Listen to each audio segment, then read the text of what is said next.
안녕하십니까.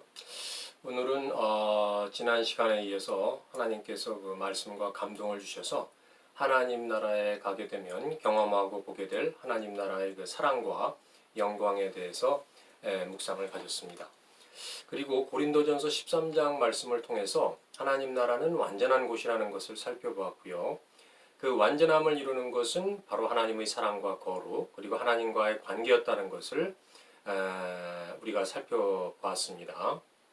때문에 하나님 나라에 거하시는 하나님도 완전하시다는 것은 너무나 당연한 사실 아니겠냐 이런 생각이 드는 거죠. 예수님은 마태복음 5장 48절에서 그 사실을 말씀하고 있습니다. 그러므로 하늘에 계신 너의 아버지의 온전하신 것 같이 너희도 온전하라. 여기에서 온전이란 단어는 퍼펙트, 즉 완전함을 의미하고 있습니다. 하나님의 완전함은 당연한 사실이죠. 그런데 예수님께서는 불완전한 인간인 내가 하나님같이 완전해지라고 말씀하고 있는 겁니다. 묵상을 하면서 고민을 많이 했습니다. 왜냐하면 연약하고도 완악한 내가 어떻게 하나님처럼 온전해질 수 있단 말인가. 그러나 그것은 분명히 순종해야 할 예수님의 명령이기도 했다는 것입니다. 48절은 마태복음 5장의 마지막 절입니다. 마태복음 5장에서 예수님께서는 그 인간의 상식을 여지없이 부숴버리는 놀라운 팔복 말씀으로부터 시작을 해서 노하지 말라, 간음하지 말라, 맹세하지 말라, 악한 자를 대적하지 말라, 원수를 사랑하라 와 같은 그런 말씀을 계속 선포하고 계십니다. 인간의 이성과 본성으로는 도저히 절대 이룰 수도 없고 납득도 되지 않는 말씀을 선포하고 있는 것이죠. 누가 오른 뺨을 치는데 왼 뺨을 치라고 내어놓을 수가 있겠습니까? 어떻게 원수를 사랑할 수가 있겠습니까? 말씀을 묵상하면 할수록 오히려 말씀에 순종하기가 불가능하다는 그런 절망만 안겨주는 것 같았습니다.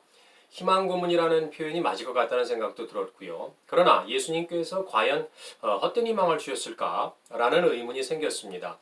예수님께서 말씀하셨으니까 그것은 분명 거짓 희망이 아닐 것이다. 이제 그런 생각을 하게 된 거죠.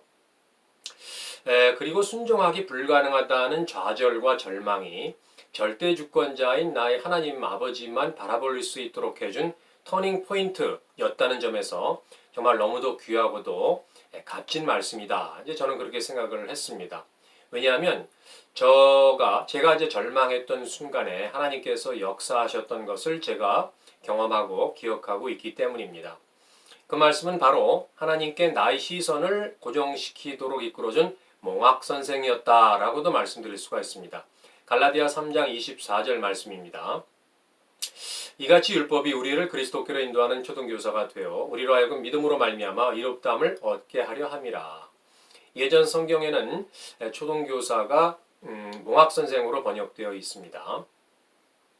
예수님의 말씀을 받을 수 있고 또 순종할 수 있을 때는 오로지 성령의 지배를 받을 수 있을 때만 가능하다는 사실을 하나님의 은혜로 경험하고 있습니다. 성령의 역사로 말미암아 나를 포기하고 주님을 바라볼 때만 가능한 일이기 때문이었습니다. 그리고 이어서 5장 마지막 절이 바로 온전해지라고 말씀하시는 것이었습니다. 5장의 전체 말씀에 순종하는 내가 된다면 완전하게 되는 것이다 라고 말씀하시는 것이죠. 그런데 그 순종으로 말미암는 온전함이란 나의 마음과 성품에서 영적 성장을 이루고 또 나의 매일의 삶에서 하나님의 거룩의 자신을 일치시키는 것이 온전하게 되는 것이라고 AMP 성경은 말씀하고 있었습니다. 다시 말해 나 일상적인 삶에서 나를 주관하는 성향이 주님의 성향과 일치되어야 하는 것이 주님과의 바른 관계가 되는 것이다 라고 말씀해주고 있는 것이죠. 그리고 무엇보다 나 일상적인 삶에서 빛의 열매인 착함과 의로움과 진실함을 드러내는 것이다 라는 것을 알게 해주셨습니다. 결국 거룩과 하나님과의 바른 관계가 온전함의 중요한 요소였던 것입니다. 또한 그것은 말씀을 순종할 때 나오는 결과이기도 했습니다. 그리고 이제 온전해지라고 하는 48절 말씀은 특히 그 43절 말씀부터 47절 말씀의 요약이라는 생각이 들었습니다. 그것은 바로 원수까지 사랑하라는 하나님의 사랑을 요약한 말씀이라는 생각이 들었는데요.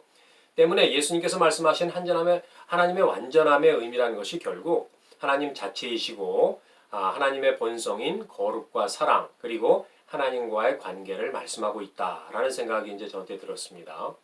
그러므로 하나님의 사랑과 거룩을 덧입는 것이 곧 예수님을 닮아가는 것이 하나님의 온전함을 추구하는 것이다 라는 생각이 들었고요. 예수님께서도 새 계명을 주시면서 사랑의 중요성을 강조하지 않으셨습니까? 요한복음 13장 34절 말씀입니다. 새 계명을 너에게 주노니 서로 사랑하라. 내가 너희를 사랑한 것 같이 너희도 서로 사랑하라. 그러나 그것은 오로지 성령의 능력으로만 가능한 일이 아니겠습니까? 성령님께서 나의 내면을 변화시켜 주시고 할 때 예수님의 성품이, 사랑의 성품이 내게 드러나는 것을 이제 조금씩 경험하고 있는 것이죠. 하나님께서 경험하게 하셨던 말씀이었던 로마서 5장 4절에서 이를 말씀하고 있습니다. 소망이 우리를 부끄럽게 하지 아니함은 우리에게 주신 성령으로 말미암아 하나님이 사랑이 우리 마음에 부은 바 됨이니. 제가 사랑의 성령 세례를 경험을 했습니다. 그래서 그걸 통해서 하나님의 놀라운 사랑을 좀 경험을 했는데 이에 대해서는 나중에 자세히 말씀드리도록 하겠습니다. 또한 하나님께서는 자신이 거룩하시기 때문에 나도 거룩해져야 된다라고 명령을 하십니다. 레위기 19장 2절 말씀입니다. 너는 이스라엘 자손의 온 회중에게 말하여 이르라. 너희는 거룩하라. 이는 나 여호와 너희 하나님이 거룩함이니라. 하나님 보시기에 조금도 흠이 없는 청결한 상태, 즉 에베소서 1장 4절에서 말씀하는 거룩하기 흠이 없는 상태가 바로 하나님께서 원하시는 거룩이 아니겠습니까? 주님과 온전히 연합될 때 하나님의 거룩이 나의 거룩이 된다라고 저는 믿고 있습니다. 방금 본 레위기 19장 2절에서 하나님께서는 그 하나님의 거룩을 또 이렇게 베드로전서에서 설명하고 있었습니다. 베드로전서 1장 15절 말씀입니다. 오직 너희를 부르신 거룩한 이처럼 너희도 모든 행실에 거룩한 자가 되라. 행실이 하나님께서 기뻐하시는 방향으로 간다 그러면 그것이 거룩으로 가는 길이다. 거룩이 되는 것이다 라고 말씀하고 있는 거죠. 그 행실이란 곧 세상과 구별된 삶을 사는 것입니다. 그리고 또 도덕적, 윤리적인 면에서 바르고 경건한 가치를 추구하는 삶이라고 생각합니다. 그리고 하나님에 대한 경외의 마음과 순종의 삶을 사는 것이라고 이제 저는 믿는 것이죠. 이것 또한 성령의 능력에 의하지 아니하고는 가능한 일이 아니지 않겠습니까? 때문에 하나님 나라의 완전함 그리고 하나님의 온전함이란 인간이 생각할 수 있는 그 완전함과는 영역이 다른 훨씬 뛰어넘는 영역이 아니겠느냐. 저는 그런 이제 묵상을 해보았습니다. 하나님 나라는 하나님의 신비한 비밀이 완전하게 드러나 있는 곳입니다.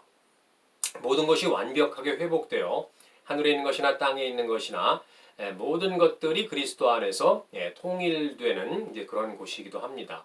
에베소서 1장 10절에서 그것을 말씀하고 있죠. 하늘에 있는 것이나 땅에 있는 것이나 다 그리스도 안에서 통일되게 하여 하심이라. 그런데 묵상하는 중에 하늘에 있는 것이나 땅에 있는 것이 구체적으로 무엇일까? 이제 이런 의문이 이제 저한테 들었습니다. 이제 그리고 그때 로마서 8장 말씀이 생각났습니다. 저는 로마서 8장을 이제 암송한 적이 있는데 암송할 때마다 19절서부터 나오는 그런 피조물에 관한 이야기의 의미를 잘 몰랐었습니다. 로마서 8장 19절에서 22절 말씀을 좀 길지만 읽어보도록 하겠습니다. 피조물이 고대하는 바는 하나님의 아들들이 나타나는 것이니 피조물이 허무한 데 굴복하는 것은 자기 뜻이 아니요 오직 굴복하게 하시는 이로 말미암음이라. 그 바라는 것은 피조물도 썩어짐의 종노릇한 데서 해방되어 하나님의 자녀들의 영광의 자유에 이르는 것이니라. 피조물이 다 이제까지 함께 탄식하며 함께 고통을 겪고 있는 것을 우리가 아느니라. 이런 말씀이죠. 21절 말씀을 보면은 피조물도 하나님의 자녀들의 영광의 자유를 소망하고 있다는 겁니다. 그리고 22절에서는 아담의 범죄로 모든 피조물이 저주를 받아서 함께 탄식하며 함께 고통을 겪고 있다라고 말씀하고 있습니다. 그런데 이제 하나님의 자녀된 자들이 영원한 영광에 이르는 자유를 얻게 될 때 피조물도 다 고통과 탄식에서 해방되어 그 동일한 영광에 참여할 수 있게 된다. 이제 그런 말씀이었습니다. 피조물이 그 영광을 고대할 수 있는 이유는 모든 피조물이 이미 다 하나님 나라의 복음의 영광을 알고 있기 때문이었습니다. 골로새서 1장 23절에서 그걸 말씀하고 있었습니다. 이 복음은 천하 만민에게 전파된 바요 나 바울은 이 복음의 일꾼이 되었노라.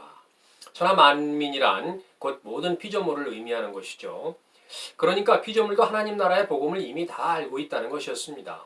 예수님의 재림과 더불어 하나님의 심판과 하나님 나라가 임하는 것, 그리고 영원한 하나님의 영광이 존재한다는 것을 알고 있다는 것이었습니다. 모든 피조물이. 이 얼마나 놀라운 사실입니까? 그래서 피조물도 그 소망하는 것이 21절 말씀처럼 피조물도 썩어짐의 종로로 탄 데서 해방되어 온전한 회복을 한 후에 하나님 나라에서 그 영광의 자유를 다른 피조물들과 영원히 함께 누릴 수 있게 된다라는 그런 사실이었습니다. 정말 하나님만이 아시는 신비한 하나님의 그런 비밀, 하나님 나라의 비밀 아니겠습니까? 하나님께서 궁극적으로 그래서 모든 피조물을 원래 있던 조화의 상태로 회복시키신다는 것이었습니다. 구속받은 성도들과 함께 모든 피조물도 함께 찬양을 드림으로 하나님께 영광을 돌리게 된다는 것이죠. 요한계시록 5장 13절에서 이를 말씀하고 있습니다. 내가 또 들으니 하늘 위에와 땅 위에와 땅 아래와 바다 위에와 또 그 가운데 모든 피조물이 이르되 보좌에 앉으신 이와 어린 양에게 찬송과 존귀와 영광과 권능을 세세토록 돌릴지어다 하니. 말씀의 의미를 깨달아 알게 하신 하나님이라는 걸 생각하니까 정말 감사와 찬양이 터져 나왔습니다. 저한테. 바울에게 주신 이 놀라운 성령님의 가르침과 인도하심은 정말 상상을 초월하는 것이다. 저는 그런 생각이 드는데 이렇게 성령님의 조명으로 일하지 아니하고 이해하기도 힘든 이런 것들을 하나님으로 영에 쓰게 하셨으니 영으로 과연 하나님의 오묘하심과 신묘막측하심은 정말 인간의 이해를 뛰어넘는 것이다 라고 생각이 들었습니다. 말씀드렸듯이 정말 오직 성령께서 조명하실 때만 이해가 가능하다는 사실을 다시 한번 깨닫게 됩니다. 그러나 하나님께서는 이 모든 것을 이미 알고 계시지 않겠습니까? 왜냐하면 천하 만물 모든 것을 창조하신 하나님이시니까 당연히 아시겠죠.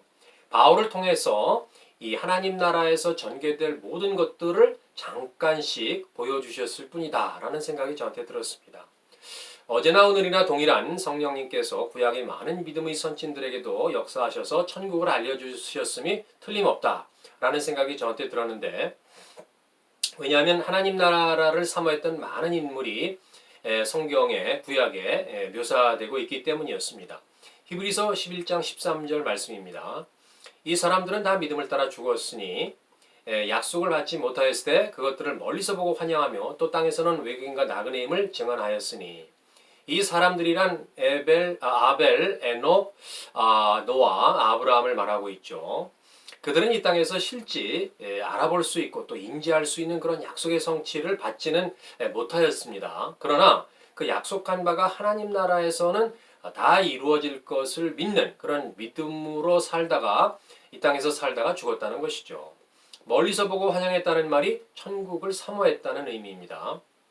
왜냐하면 그들은 하나님 나라가 그들의 영원한 본향임을 알았기 때문에 이 땅에서 자신들의 신분과 위치가 외국인과 나그네임을 인식했다라는 것이죠. 그렇지만 저에게 성경을 주신 그 선물로 주신 하나님께서는 부분적이긴 하지만 천국에 관한 사실을 말씀해 주셨습니다. 그 사실로 인해 저는 하나님을 소망하며 하나님 나라를 사모하게 된 것이죠. 하나님 나라는 저주가 더 이상 없다는 곳입니다. 없는 곳이라는 것이죠. 요한계시록 22장 3절에서 이를 말씀하고 있습니다. 다시 저주가 없으며 하나님과 그 어린 양의 보좌가 그 가운데에 있으리니. 천국에 가면 모든 저주에서 벗어난다는 것입니다. 이 땅에서 있었던 고통과 근심과 눈물과 허무한 것이 천국에 가면은 더 이상 없다는 것입니다. 우리가 이 땅에서 겪었던 그 모든 걱정과 염려와 번민과 고뇌 그런 것이 다시는 없다는 것이죠. 제가 겪었던 고통을 받았던 용혈성 빈혈이나 림프종 같은 것이 그곳에는 다시 없다는 것입니다. 장례식장에서 많이 들었던 말씀이 있죠. 그러나 그 말씀이 어느 날 실제 하나님 나라에서 저한테 일어나는 일로 인식되어서 말씀이 살아 역사함으로 저한테 벅차게 들어오는 것을 경험했던 적이 있습니다. 그 이후 그 말씀만 읽어도 큰 위로와 소망이 되는 말씀인데 요한계시록 21장 4절 말씀입니다. 모든 눈물을 그 눈에서 닦아주시니 다시는 사망이 없고 애통하는 것이나 곡하는 것이나 아픈 곳이 있지 아니하리니 처음 것들이 다 지나갔음이러라. 이런 말씀입니다. 이 땅에서 겪었던 저의 어떤 시련이나 고난을 다 하시는 하나님이시지 않겠습니까? 힘들고 괴롭고 서럽고 억울했던 일들이 있었는데 그런 것들을 다 아시는 하나님이시지 않겠습니까? 남모르게 흘렸던 눈물이 제게 이제 있었을 수도 있는데 그것을 다 아시는 하나님께서 그 눈물을 친히 닦아준다는 것이었습니다. 이 얼마나 감격스럽고 위로가 되는 말씀입니까? 생각만 해도 가슴이 벅차고 정말 떨리는 일 아니겠습니까? 이 귀한 모든 말씀을 깨달아 알게 하시고 묵상하게 하신 나의 하나님 아버지께 감사와 영광과 찬양을 올려드립니다. 하나님 나라를 소망하며 사모하게 되는 이유가 더 있는데 다음 시간에 좀 더 나눠보도록 하겠습니다. 오늘은 여기까지입니다. 감사합니다.